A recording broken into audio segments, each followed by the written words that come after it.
নমস্কার, আমার গল্প পাঠ আসরে আপনাকে স্বাগত জানাচ্ছি। পড়ছি সুনীল গঙ্গোপাধ্যায়ের প্রথম আলো উপন্যাসের প্রথম খণ্ডের পঞ্চম পর্ব। মহারানী ভানুমতীও শয্যা গ্রহণ করেননি সারা রাত, তবু তার মন বেশ প্রফুল্লই ছিল। সতীনপুত্র রাধাকিশোরকে মহারাজ সত্যি সত্যি যুবরাজ হিসেবে মর্যাদা দিয়েছেন শুনে প্রথমে তিনি বিচলিত হয়ে পড়েছিলেন ঠিকই, কিন্তু নিজস্ব দূতির মারফত খানিক বাদেই যখন জানলেন যে সে ঘোষণা মহারাজ নিজের মুখে করেননি, অমনি তার মনের ভার কেটে গেল। ঘোষমশাই তার শত্রুপক্ষ, মনের মধ্যে শতেক প্যাঁচ। কলকাতার বাবুগুলোই এমন হয়, ঘোষমশাই যা ইচ্ছে বলুক, স্বয়ং মহারাজ যখন মুখ খোলেননি তখন ও ঘোষণার কোনো মূল্যই নেই। এ নিশ্চয়ই মহারাজের কৌতুক। তিনি ত্রিপুরা রাজ্যের একচ্ছত্র অধিপতি, তিনি যখন খুশি মত বদল করতে পারেন। রাধাকিশোরকে কুমিল্লার জমিদারি দেওয়া হোক না, তাতে ভানুমতীর আপত্তি নেই। সিংহাসনে বসবে তাঁর পুত্র সমরেন্দ্র চন্দ্র। উৎসব শেষে মহারাজ ভানুমতীর কক্ষে রাত্রি যাপন করবেন বলে প্রতিশ্রুতি দিয়ে গিয়েছিলেন, কিন্তু তিনি এলেন না। তাতেও কিছু যায় আসে না। রাত্রে আসেননি, প্রভাতে আসবেন। সারা রাত ধরে কিশোরী মনোমোহিনীর সঙ্গে তাস পেটাপেটি করতে করতে ভানুমতী তাঁর দূতীদের কাছ থেকে প্রহরে প্রহরে খবর পেতে লাগলেন। 3 জন বিশ্বস্ত দাসীকে ছড়িয়ে রেখেছিলেন অন্দরমহলের অন্যত্র, মহারাজ অন্য কোনো রানীর ঘরে যাচ্ছেন কিনা তা জানবার জন্য। যদিও ভানুমতীর দৃঢ় বিশ্বাস তার প্রিয়তম বীরচন্দ্র এমন বিশ্বাসঘাতকতা করতেই পারেন না, তার বিশ্বাসই সত্য হলো। এই রাতে আর কোনো রানী মহারাজের সঙ্গ পেয়ে ধন্যা হয়নি। একজন দাসী এ খবরে জানালো যে রাধাকিশোরের মা রাজেশ্বরী খুব সাজগোজ করে বড় আশা নিয়ে অপেক্ষা করছিলেন, ঘন ঘন কপাট খুলে দেখছিলেন বাইরে। রাজেশ্বরীর আশাতেও ছাই পড়েছে, বেশ হয়েছে। মহারাজ গান বাজনা শুনতে চলে গেছেন বাগান বাড়িতে, সেটাও স্বস্তির কথা। ওই মানা ঘরে গোনাগুন্তি পুরুষ মানুষ ছাড়া কেউ যেতে পারে না, কোনো নারী যাওয়ার তো প্রশ্নই নেই। এ বিষয়ে মহারাজের কঠোর নিষেধ আছে। ওই বাড়ির ঘরগুলি কেমন তা ভানুমতী নিজেও দেখেননি। এত যে গান বাজনা ভালোবাসেন মহারাজ, ও বাড়িতে প্রায়ই আসর বসান, কিন্তু একবার যে সেই একটি বাইজি আনানো হয়েছিল লখনৌ থেকে, তাকেও মহারাজ মানা ঘরে নেননি। তার নাচ হয়েছিল এই প্রাসাদ সংলগ্ন নাচ ঘরে, এবং তাকে মহারাজের পছন্দও হয়নি। পরে মহারাজ হাসতে হাসতে ভানুমতীর কাছে গল্প করেছিলেন, সে বেটির ঠমক ঠামকে বেশি, নাচতে ভালো জানে না, তার যতটা চক্ষু ঘোরে ততটা পা সরে না। আরে শরীর ভাঙানোটাই যদি আসল উদ্দেশ্য হয়, তাহলে লখনৌ থেকে এত দূরে আসতে গেলি কেন? অন্য কোনো নারীর কাছে যাননি মহারাজ, এটাই ভানুমতীর জয়। মাঝে মাঝে চিত্ত উতলা হলেও তিনি আবার নিজেকে বোঝাচ্ছেন যে আসবেন, মহারাজ ঠিকই আসবেন। গান বাজনার পর্ব শেষ হোক। সারা রাত বিনিদ্র অবস্থায় কাটল, তবু দিনের বেলা ঘুমানোর কোনো প্রশ্নই ওঠে না। তিনি যে কোনো সময় এসে পড়তে পারেন, সেজন্য প্রস্তুত থাকতে হবে। ঘর যেন অগোছালো না থাকে, শরীর যেন অবশ না হয়। ভানুমতী স্নান করে শুদ্ধ হলেন, বাসি বস্ত্র ছেড়ে নতুন শাড়ি পরলেন, মাল্যচন্দনে সাজলেন আবার। তার জীবনী শক্তি যথেষ্ট, তার মুখে কোনো ক্লান্তির ছাপ পড়েনি। মহারানীর সাজ শেষ হবার পরই এক দাসী তার জন্য সকালে জলখাবার নিয়ে এলো। তিনি দাসীকে জিজ্ঞেস করলেন, মানা ঘরে কি কি খাবার গেছে রে? বাগান বাড়ির আশেপাশে মহারানীর চর নিযুক্ত আছে, তারা খুঁটিনাটি খবর আনছে ঘন্টায় ঘন্টায়। একজন দাসী বলল, মহারাজ শুধু বেলের পানা ও চা খেয়েছেন, আর কিছু না। প্রতিদিন সকালে মোহন ভোগ ও গাওয়া ঘিয়ে লুচি মহারাজের পছন্দসই প্রাতরাশ। তিনি পাউরুটি বা বিস্কুট স্পর্শ করেন না। তার বাল্যকালে কি করে যেন রটে গিয়েছিল যে বিস্কুট তৈরি করার সময় কারিগরেরা যেখানে সেখানে শিকনি ঝাড়ে, আর পাউরুটি বানাবার সময় ময়দার তাল দলাই মালাই করে পা দিয়ে। মহারাজ ছবির ঘরে ব্যস্ত আছেন এবং মোহনভোগ লুচি ফেরত এসেছে শুনে ভানুমতিও হাতের ইঙ্গিতে সেসব নিয়ে যেতে বললেন। তিনি চা পান করেন না, খেলেন শুধু বেলের পানা। তারপর তিনি দাসীগণ সমেত মনোমোহিনীকে বললেন, তোরা শোন, মহারাজ যখন আসবেন তখনই কিন্তু তোরা সবাই সরে পড়বি, একদম সামনে আসবি না। এ ঘরে কেউ দরজা ধাক্কে বিরক্তি করবি না। মহারাজ যদি সারা দিন সারা রাত থাকেন তাও ডাকবি না। কিছু দরকার লাগলে আমি বেরিয়ে চাইব। মনোমোহিনী বিস্ময়ের সঙ্গে বলল, সারা দিন সারা রাত? ভানুমতি হেসে বললেন, তুই তো জানিস না, মহারাজ একবার আমার ঘরে এলে আর যেতেই চান না। কত কথা জমে থাকে আমাদের। একবার দেওয়ানজি কি একটা কাগজ সই করাবার জন্য পাঠিয়েছিল, মহারাজ তাও ভাগিয়ে দিলেন। বেলা বাড়ল, তবু মহারাজের দেখা নেই। শোনা গেল মহারাজ তখনও কোনো খাবার খাননি। তার ভৃত্য দুবার খাবার দাবার ফেরত এনেছে। ভানুমতিও কিছু গ্রহণ করলেন না। শ্যামা দাসী বলল, রানীমা, আপনি তো কাল রাতেও কিছু মুখে দেননি, পিত্তি পড়বে যে। ভানুমতি হেসে বললেন, ওই তো এক ঘটি বেলের পানা খেয়েছি, তাতেই দেখ না ঢেঁকুর উঠছে। হ্যাঁ রে শ্যামা, মহারাজ কি গান বাজনা শুনছেন ও বাড়িতে, না কারোর সঙ্গে কথা কইছেন? শ্যামা বলল, ওই দারোয়ান মিনসেগুলো যে কোনো খবরই দিতে চায় না, খালি বলে কাক পক্ষীরও ঢোকা বারণ, তবে সারেঙ্গি তবলার কোনো আওয়াজ নেই। ভানুমতি বললেন, তবে নিশ্চয়ই রাজকার্যের পরামর্শ করছেন। মনোমোহিনী চপলভাবে বলল, মাসি, আমি এক ছুটে গিয়ে মহারাজকে ডেকে আনবো? ভানুমতি বললেন, পাগল নাকি, তুই বাইরে যাবি কি করে? ওই মানা ঘরে কোনো মেয়ে মানুষ দেখলে মহারাজ একেবারে কেটে ফেলবেন। মনোমোহিনী দুষ্টুমির হাসি দিল। দুপুরবেলা যখন সবাই ঘুমোয় তখন সে যে কতবার চুপি চুপি বেরিয়ে জঙ্গলে চলে যায় তা মাসি জানে না। মাসি যদিও মণিপুরের কন্যা, কিন্তু বহুদিন যাবৎ বন্দিনী থাকতে থাকতে এই দশাটাই তার অভ্যেস হয়ে গেছে। মনোমোহিনী জঙ্গলে জঙ্গলে ঘুরে বেড়ায়। ভরত নামে ছেলেটির সঙ্গে তার প্রায়ই দেখা হয়, কিন্তু ওই ভরত একটা ভীতুর ডিম, কথা বলতেও সাহস পায় না। মনোমোহিনী একদিন একটা গাছে চড়ে মানা ঘরের দোতলাতে উঁকি মেরে দেখেছিল। একটা ঘরের দেওয়ালে অনেক ছবি টাঙানো, দেওয়ালের এক কোণে একটা বন্দুক। মনোমোহিনী বলল, মাসি, মহারাজ তোমার কথা ভুলে যাননি তো? ভানুমতি বললেন, ভুলতে তো পারেনি, ওদের কত কাজে মাথা খাটাতে হয় বলতো, আমরাই কত কথা ভুলে যাই। এই দেখ না, কাল সকালে আমি টিয়া পাখিগুলোকে ছোলা খাওয়াতে ভুলে গিয়েছিলাম। কক্ষের অনেকখানি জুড়ে আছে একটি মেহগানি কাঠের পালঙ্ক, তার উপর উজ্জ্বল হলুদ কালো ডোরাকাটা একটা সুজনি পাতা। মাঝখানে ঠিক রাজেন্দ্রাণীর মতনই সোজা হয়ে বসে আছেন ভানুমতি। তার পরনের বসনটিও হলুদ, পা দুটি ঢাকা, দুই বাহুতে সোনার বাজু, আঙুলে নানা রঙের পাথরের আংটি। তার কণ্ঠস্বরে কোনো অভিযোগের সুর নেই। নামে রাজপ্রাসাদ হলেও কক্ষগুলি তেমন বড় নয়। নারী মহলের কক্ষের জানলা অনেক উঁচুতে। ভানুমতির এই ঘরটি জিনিসপত্রে ঠাসা। ভানুমতির খুব ঘড়ির শখ, অন্তত 7খানা ঘড়ি রয়েছে দেওয়ালে।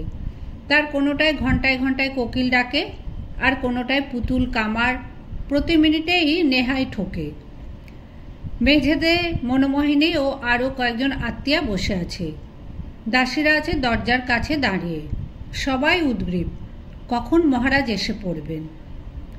ভানুমতির প্রতীক্ষার চাপা ব্যাকুলতা সবার মধ্যে সঞ্চারিত হয়েছে। একজন আত্মীয়া বলল, মহারাজ যদি ভুলেই বসে থাকেন তাকে একবার মনে করিয়ে দিলে হয় না? ভানুমতি বললেন, মানা ঘরে যে কেউ ঢুকতে পারবে না, মহারাজের সামনে যাবে কি করে? মনোমোহিনী ফস করে বলে উঠল, ভরতকে পাঠাও না মাসি, সে তো বেটা ছেলে, সে নিশ্চয়ই পারবে। ভানুমতি জিজ্ঞেস করলেন, সে আবার কে রে? মনোমোহিনী বলল, সে যে একজন নতুন রাজকুমার হয়েছে গো, কলকাতার মাস্টারের পাঠশালায় পড়ে। দাসীদের মাধ্যমে রাজপুরীর সব খবরই চালাচালি হয়, সেই সূত্রে ভানুমতি শুনেছেন। যে সম্প্রতি এক মৃত কাছুয়ার সন্তান রাজকুমারের পদমর্যাদা পেয়েছে। ছেলেটির বয়স বেশি না। কৌতূহলী হয়ে ভানুমতি বলেন, কেউ যাতো, ছোঁড়াটাকে ডেকে নিয়ে আয় একবার দেখি। মনোমোহিনী লাফ দিয়ে উঠে দাঁড়িয়ে বলল, আমি ডেকে আনছি। ভানুমতি তাকে নিষেধ করে বলেন, না না, তুই যাবি না। কিন্তু কার কথা কে শোনে? চঞ্চলা হরিণীর মতন মনোমোহিনী ততক্ষণে 2-3 লাফে অন্যদের ডিঙিয়ে ঘর থেকে বেরিয়ে গেছে।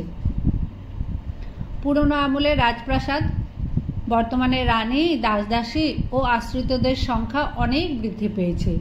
সকলের স্থান সংকুলান হয় না। তাই মূল প্রাসাদের গা ঘেঁষে ডাইনে বাঁয়ে পেছনে আরও ছোট ছোট কয়েকটি বাড়ি জোড়া হয়েছে অপরিকল্পিতভাবে। সেই রকমই প্রাসাদ সংলগ্ন একটি ক্ষুদ্র গৃহ মহারাজার সচিব ঘোষ মশাইয়ের জন্য নির্দিষ্ট। তার একতলার একটি ঘর পেয়েছে ভরত। ঘোষ মশাই থাকেন দোতলায়। একতলার ঘরগুলি স্যাঁতস্যাঁতে, পোকা মাকড় সরীসৃপের উপদ্রব আছে। ভরত তবু নিজস্ব একটি ঘর পেয়েই সন্তুষ্ট। মূল প্রাসাদের পেছনের দ্বার দিয়ে বেরিয়ে একটি ফুলের বাগান পার হয়ে মনোমোহিনী ভরতের ঘরে জানলার কাছে দাঁড়ালো। এ ঘরে তেমন রৌদ্র ঢোকে না। কেউ জানলা আড়াল করলে ভেতরে ছায়া পড়ে। ঘরে শুধু একটি কাঠের চৌকি, ওপরে তোষক নেই, শুধু চাদর ও বালিশ পাতা। এক কোণে একটি কালো রঙের মাটির কুঁজোর গলা একটি পেতলের গেলাস দিয়ে ঢাকা। শুধু এই অস্থাবর সম্পত্তি ছাড়া ভরত এ যাবৎ সংগ্রহ করতে পেরেছে মোট 7খানি বই। সেগুলি সে তার মাথার বালিশের পাশে রাখে এবং এই বইগুলি বারবার পড়ে। লুঙ্গি পরা, ঊর্ধ্বাঙ্গে কোনো বসন নেই।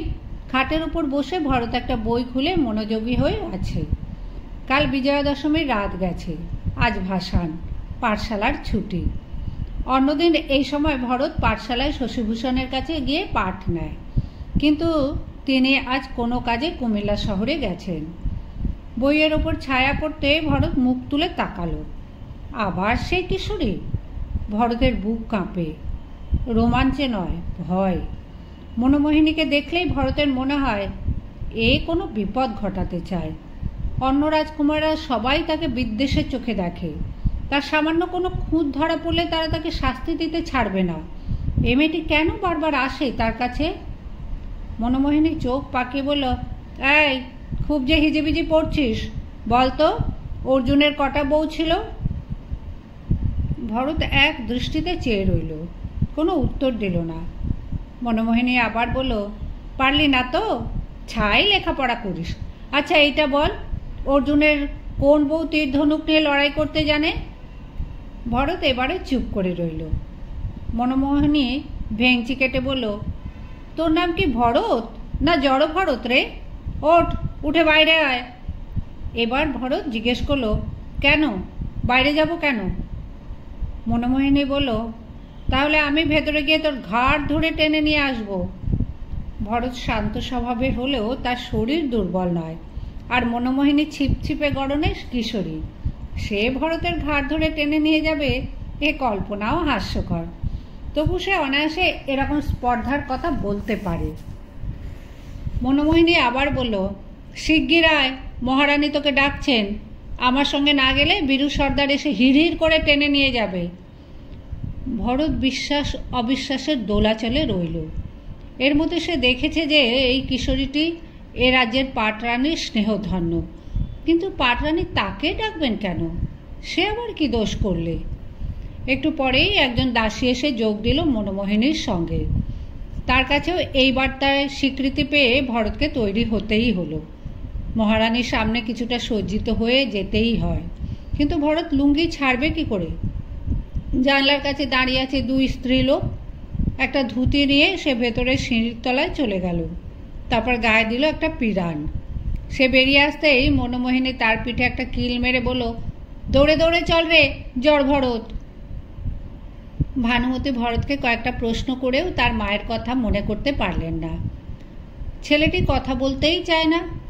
এই মহিলা মহলে এসে সে যেন আরও লজ্জায় ঘেমে নিয়ে উঠেছে। একে দিয়ে কি কোনো কাজ হবে?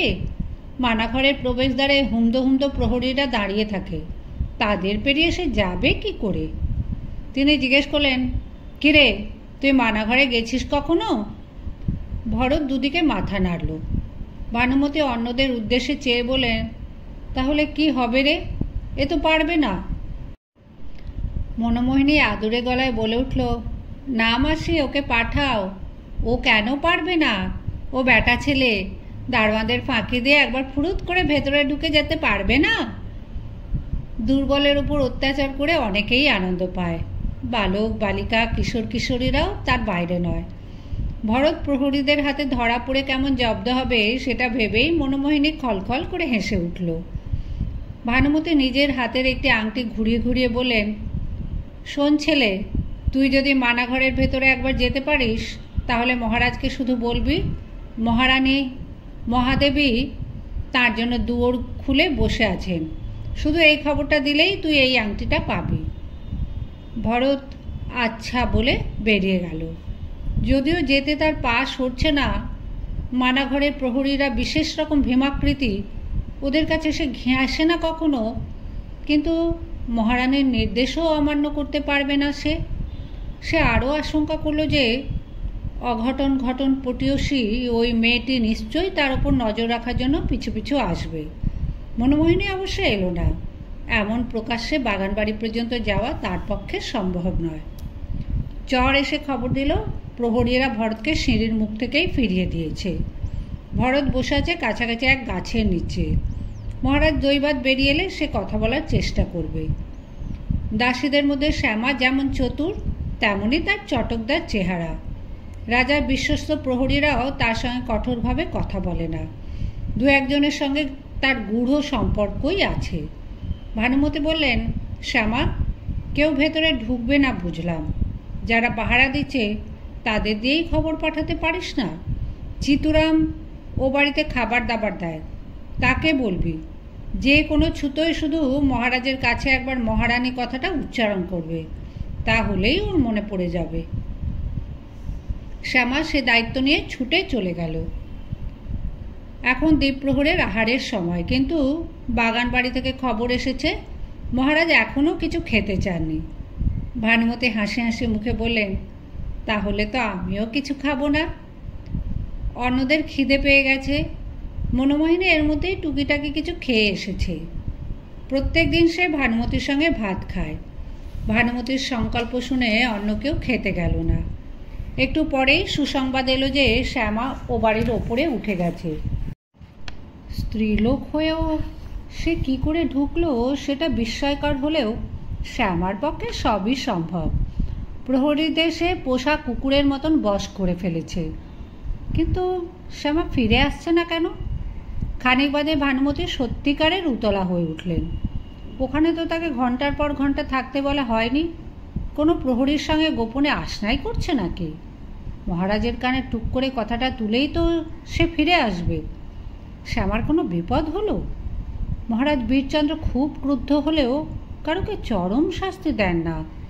শ্যামাকে ভানুমতি বিশেষ পছন্দ করেন। তার জন্য দুশ্চিন্তায় ছটফট করতে করতে তিনি বলতে লাগলেন, ওরে দেখ না শ্যামার কি হলো। তিনজন চর আড়াল থেকে নজর রাখতে লাগলো বাগান বাড়ির দিকে। ভরত একটা গাছতলায় নিথর হয়ে বসে আছে। শ্যামার কোনো চিহ্ন নেই। ভরত সাক্ষী আছে, শ্যামা ও বাড়ি থেকে বেরিয়ে আসেনি।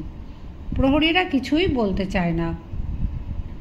ভানুমতির এবার একটি বিশেষ নির্দেশ এলো প্রহরী দুজনের কাছে।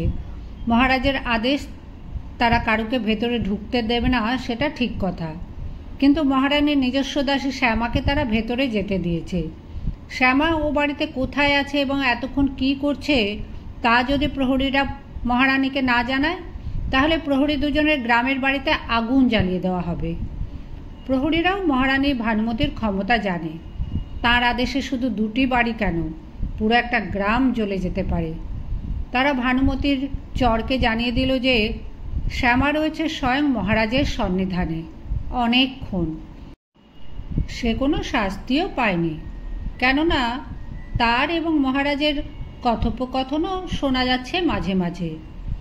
প্রহরীরা আরও জানালো তা মহারানীর কানে তোলা যায় না।